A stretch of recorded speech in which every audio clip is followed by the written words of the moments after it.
very short back straight into Devil's Elbow. Then the climb up Hairy Hill was almost born for the power of the skyline as he surges up the hill, although Burley matching him stride for stride in his World Rally Championship spec. Escort Valley goes to the inside of Mark Biggers, but Mark having none of that, closing the door off as they head down towards Paddock to complete lap 2.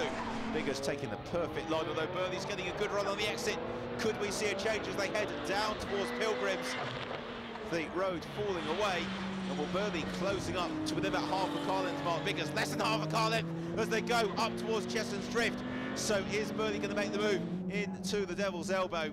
So named because it is a fiendishly tricky corner. Well, Biggers hugging the inside line, so Burley has to look to the outside. No way through there. They run side by side up Hairy Hill, so it's going to be a case of who gets to the top of the hill first and into North Bend. Well, they get there at exactly the same time. They go side by side through North Bend. Biggers has got the inside run as they head back down the hill towards Paddock. He just chops across to keep Burley behind, but Burley gets the inside. Rob Burley goes through, takes the lead away from Mark Biggers. Brilliant manoeuvre from Rob Burley. Biggers thought they had done enough to keep Burley at bay, but no such luck. Burley sides through. Biggers contemplates fighting back as they go into Pilgrims and then onto Cheston's Drift. But Rob Burley's got the advantage in the Ford and may just begin to pull away from Mark Biggers. At the moment, though, Biggers very much in touch, closing the gap down as they go into the Devil's Elbow. Just half a car's length or so between them. Burley kicks up the dust on the exit as he climbs Hairy Hill towards North Bend. The leading duo pulling out a big advantage over the rest of the field, so it's very much between them to sort out the overall race honours. A lick of flame for Rob Burley as he shifts gear into Paddock. Rick May currently in third position with Malcolm Wise behind him.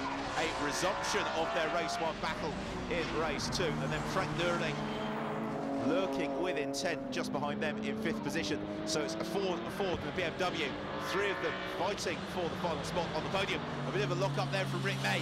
Is that going to give Malcolm Wise the opportunity as they go through Cheston's Drift? Certainly Wise has got a good run as the hill moves down towards Devil's Elbow. Wise going to look to the inside of Rick May. Rick May takes the conventional racing line.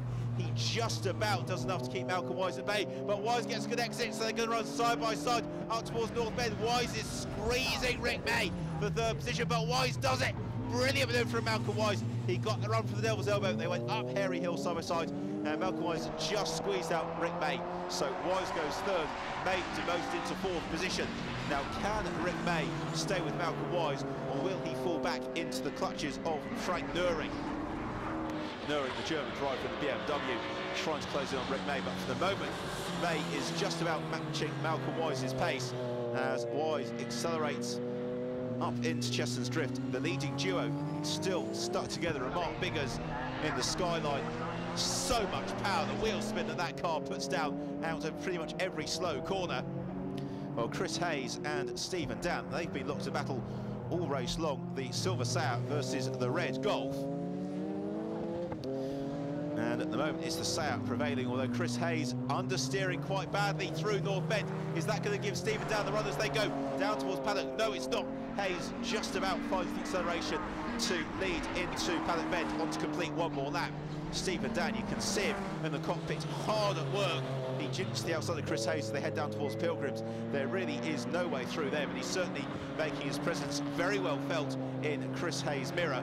And now he gets a good run through Cheston's Drift. They go side by side as they head down the hill towards Devil's Elbow. It's going to be Stephen Dan. Yes, it is. Great move from Stephen Dan. He set that up as they went into Pilgrims, carried it through Cheston's Drift, and then finally made it pay as they went into Devil's Elbow. Now, can Chris Hayes fight back as they head towards North Bend, the long right-hand hairpin?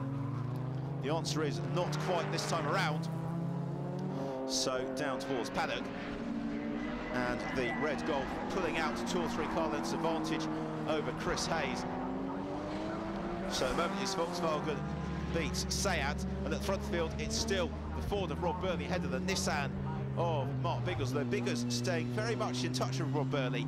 And should Burley's alternator begin to cough and splutter, should Burley make a slight lapse of concentration, then Mark Biggers is poised to pounce. But Burley, you can see him in the cockpit so smooth, as Rick May has now been reeled in by Frank Nurring, and the green BMW beautifully prepared with the checkered flag livery on the rear of the car. closing down onto the bright green and black Ford of Rick May. Through paddock they go, and Rick May, an exponent of the Dunlop Motorsport News Saloon Car Championship. Into the pit lane there was Tony Ryan, so the Ford unfortunately retiring from the race. Another resumption of a race one battle as Andy Woodstein and Andy Wickens are absolutely glued together, and the pair of them are closing in on Chris Hayes, so we could have a rather intriguing three-way tussle as this race moves towards its closing stages. At the moment it's Woodstein in the McGowan prevailing over the orange Ford Sierra Sapphire of Andy Wickens. So a battle of the Andes as they make it into Devil's Elbow and then climb up Hairy Hill, and the exit from Devil's Elbow is so crucial to carry that run up the hill.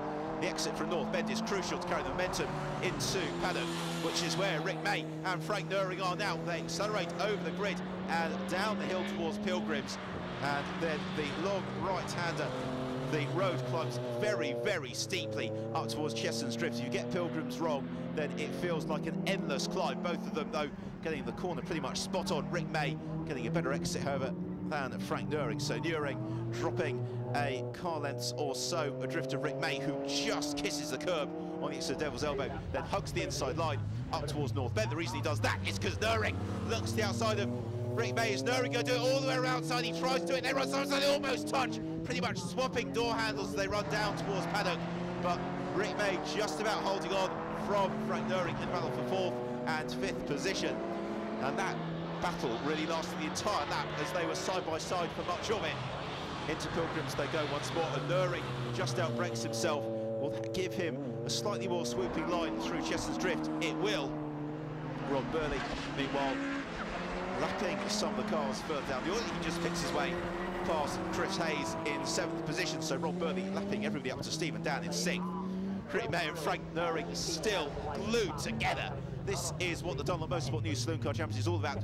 Completely diverse, different machinery, battling a tooth and nail on track. A beautiful slide from Frank Nuring on the exit of North Bend. As well, Mark Biggers makes his way past Chris Hayes, then Hayes moves across, savages Andy Woodstein, puts him on the grass. Is that going to allow Andy Wickens to come through? We're on the last lap of the race, so it'll be drama for Woodstein if he's demoted.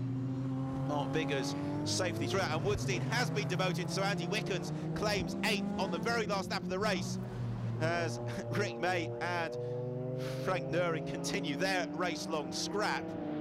As Rob Burley exits paddock bed before time, he takes the double win here at Lydden Hill. Mark Biggers once more in 2nd position. Chris Hayes in the background just holds off Andy Wickens on line. What about Rick May and Frank Nuring battling race long for 4th and 5th position? Well, May, all arms and elbows in the cockpit as he goes through paddock for the final time, but he's done just enough. He keeps Nuring at bay, although Malcolm Wise in 3rd position, some way up the road. Well, the final classification has Rob Burley, the double race winner, and one step closer to those 500 race wins from Mark Biggers and Malcolm Wise.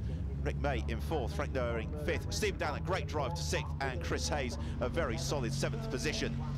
So a great day for Rob Burley here at Lydden Hill. 2 wins in the sunshine. So Rod, the car's held together and it's still running. Yes, that's right. It was a bit dramatic towards the end. I know the voltage was dropping off. Mark made a fantastic start. 650 horsepower against 500. He's always going to win a drag race.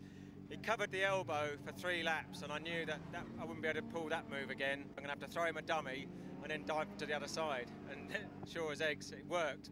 Mark, you managed to lead for part of the race and bagged the 2nd in the end. Yes, it was very, very difficult to keep Rod at bay. He's a good racer, he's a good driver, and he's got a quick car that handles well. Yeah, I know I can give him a bit of a run for his money. It's gonna come this year some point. We'll have a bit of a play with him. It's been an absolutely glorious day here at Lydden Hill, and a double win for Rob Burley sends him home with a great big smile on his face. Join us next time on Full Speed Racing for more of the best of British motorsport.